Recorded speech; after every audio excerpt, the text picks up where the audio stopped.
تذكر يوما كنت تعانق دمعة الفكر تناجي الله في صبر وترجو رحمة تسري. How should we celebrate Mawlid in modern times? Celebrating Mawlid in modern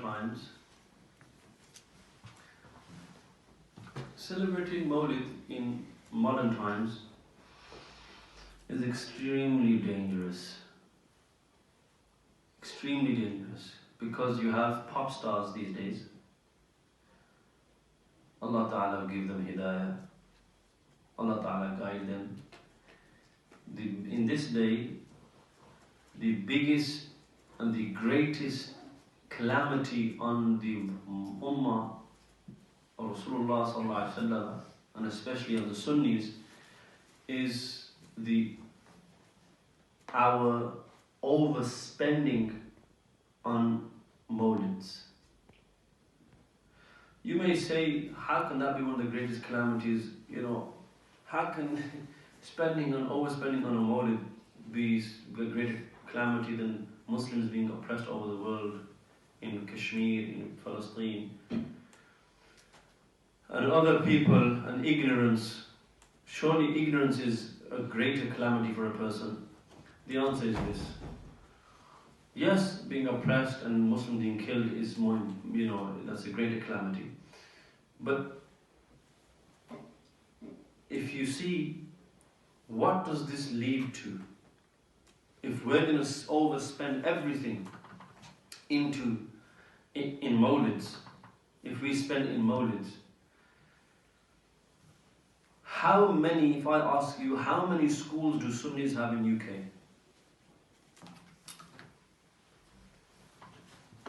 Anyone know? How many colleges do Muslims have, Sunnis have? How many? How many universities do Muslims have? How many successful institutions does the Sunnis have? Okay, how many books have the Sunnis published? A few, books which are relevant today. None? Or one or two? Okay, how many scholars have we produced? And I'm saying scholars like proper scholars. How much khidmah and how many drug dealers have we got off the streets? Yes? Or do we see on every corner there is a pharmacy, street pharmacy? Yes? So how many of these people have we given, how many food banks do we have? Aren't there poor people in UK? There are poor people in UK. People who struggle to make ends meet, obviously. How much have we catered for those people? How many for the youth have we got community centres where you have, or you can have, where you have like a gymnasium, where you can have, something, leisure type of stuff? How many? Why do you think that is? Does anyone have any ideas? Why do you think that is? It's due to insufficient funds. If a person makes an institute, for example, alhamdulillah, we've got this institute. If all our money from the masjid was going in gatherings and overspending, and then we have to see that in a year in UK, how much money is spent in Mawlids, all of them. I know of Mawlids, and there are many that you will know of, that happen in Birmingham. There's Bingley Hall. You have Bingley Hall, it's a wedding hall, yes?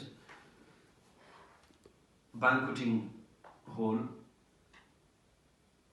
I know Mawlids in there which have been £40,000, £60,000. I know cars for sheikhs and peers which go on hire, Rolls Royce Phantoms. Yes. And the whole entourage with the julus of the Mawlid, the peer has to be in his car because he's never walked in his life. That's why he gets out of breath, he's got no stamina. Yes. All of these things, they cost money. So where has that money gone? It's gone on gatherings. It's gone on urs.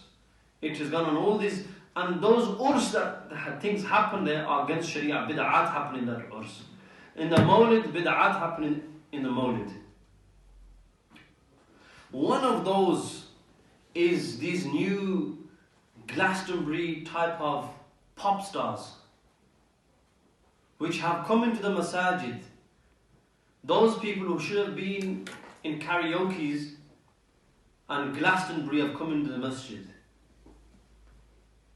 And if you see them, by Allah, and the worst thing is this, it's not even their fault, because really, who entertains those people? It's us, isn't it? We entertain those people. We'd rather listen to him, yes, who, have this pop star, rather than listening to the Quran of Allah subhanahu wa ta'ala, the Kalam Allah. We'd rather listen to him than hear the sayings of Rasulullah sallallahu alayhi wa sallam. And then we have some mawdu' narrations that have la asla laha, that have no, there is no base for those narrations anywhere in the books. They're not to be found. But we see those narrations. Some people say that Sayyidina Abu Bakr Siddiq, he said that whoever spends 1 dirham in the Mawlid of Rasulullah sallallahu alaihi wasallam, it is better than the wealth of this world and the next. Subhanallah. This narration is nowhere to be found in the books. Where did it come from? It was people lying on the stages. Because let me tell you, if I was going to have a gathering to remember someone, who would I want to mention the most in that gathering? The one that you're remembering, obviously. That's the person who you're going to speak. If I made a gathering, okay, a brother passed away, yes, and we had a gathering for dua. In the dua, who am I going to remember the most? The brother who passed away. Now let me ask you about the Mawlids. And every single one of these of us has to see this in our Mawlids. How many talks do you see in a Mawlid, in a Mahfil, that are about the Prophet ﷺ, about his beautiful characteristics and his qualities? Or do you see in the majority of the Mahfil that the Peer is being praised? Hadrat Peer Tariqa, the Rahbar Sharia, Qibla Alam, Fulan, Yadgare Aslaf, and the Salaf, he who reminds us of the Salaf, of the past, etc. And then the beauty is, the Sheikh's there, and he has his head down like this, like he's being humble. If you got humility, why don't you stop him lying on the stage about you? When you know he's lying about you, he's calling you a wali to your face. Waliullah, Kamil Wali. Yes, Kamil Wali Allah. He's probably a wali, but such person can't be a wali. Why? Is because look, what did Bayezid do when that king, he just stood up for him? We just covered this, right? And do you think that he could ever hear someone saying about him that, Bayezid, you're a wali? So, if you see the Mawlid gathering, that's is full of today. And you'll see that there's like a platform. Okay, for ulama, you need a platform for the ulama. But then this sheikh, he needs this big kind of, flowers and stuff, and subhanallah, and masha'Allah, and all this. Tell me, is this a Mawlid of Rasulullah sallallahu alaihi wasallam, or is it the Mawlid of this Peer? The center of attention should be the Sunnah of Rasulullah sallallahu alaihi wasallam. The center of attention should be his shama'il. The center of attention should be praising him sallallahu alaihi wasallam. So you see, from A to Z, the Mawlid gatherings of today are full of bid'ah. How do you rectify these? The very first thing, that the way that we rectify this is that we have to see that the people that we are inviting to either give a lecture or sing in nasheed and sing in prayer of the Prophet ﷺ. And yes, many people say, oh, you know, that artist is an icon artist, that artist is okay because he doesn't demand the money and he doesn't say it. Remember, some things are implicit. Yes, you don't need to say to him that, I'm going to take this much money.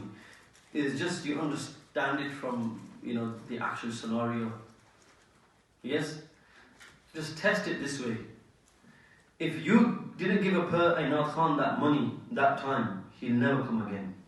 I can guarantee you that. That meant that even if he didn't ask for it, it was understood. There was a man in a alim from Burton Masjid. What he did, that he said, let me test these Naat Khans. So these Naat Khans, these young pop stars that you've got, these ones. One of these pop stars came to do a Naat, and he had about £300-400 khidmah. Yes, £300-400 khidmah. £300-400 khidmah for about 20 minutes of singing. Yes, and you see our people, if he sings, they start notes. If you go to Pakistan and you see, the dances that you have in Pakistan, yes, those women, that's who you throw notes over. And these days you see it on Mawlids anyway. So he said, I'm going to give £100 to this guy. I'll give £100 to him, and £200 or £300 I'll put in the masjid. Now what happened 2 days later? He gets a phone call from 2 muftis. He says that those muftis say, oh, look, what it is that this person came to you and you gave him less money and he's complaining and he's with me now, and he said, look, I was meant to have 300 more. He kept 300 put into the masjid, I was meant to have it. Tell me, and this person didn't ask for the money, by the way. Tell me, if he didn't want money, if he covered his costs for coming and going to wherever he came from, that would have been enough for him. But why did he want more? This means that this whole Mawlid and Naat and Nasheed pop star is a business. It's nothing else. And until we don't stop listening to these people, nothing's going to change. Do you understand that? So how does this affect, if all our money is going there, how are we meant to spend on institutes? How are we meant to spend on students of knowledge?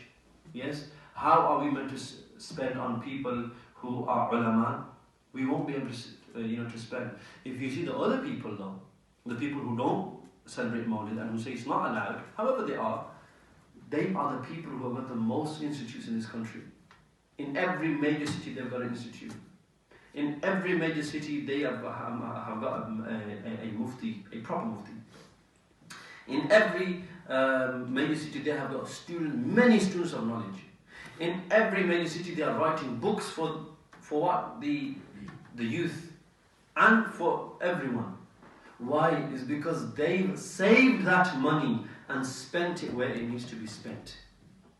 This is why last time when I said that in this day and age, if I would advise people to, to not to go to Mawlids that have these type of things, until we don't stop giving money to these, these things, then nothing is going to change. So how should we? The way to follow Mawlid is this: you have Quran recitation, And not Quran recitation like Inna A'tainaka al-Kawthar and that's it. No. You have a long Quran recitation, you have nasheeds just for Rasulullah sallallahu alaihi wasallam, a person who is also on the Sunnah, and you have talks, and those talks which are telling us something about the life of the Prophet sallallahu alaihi wasallam. That's what a Mawlid is. You can do a Mawlid without a peer. You know that he's going to give you blessings in the gathering. He's not going to give you blessings in the gathering, I can tell you that now. You can do a Mawlid without a peer. You can do it without the whole hoo-ha. Just have a normal gathering, and that gathering is most likely to be accepted by Allah subhanahu wa ta'ala. Remember that. I'll make dua Allah ta'ala give us all tawfiq to act on what has been said. Assalamu alaikum. فعاش القلب إخلاصا وصرت تحوم كالطير تحلق في ثقافات وتنهل من ربى الخير.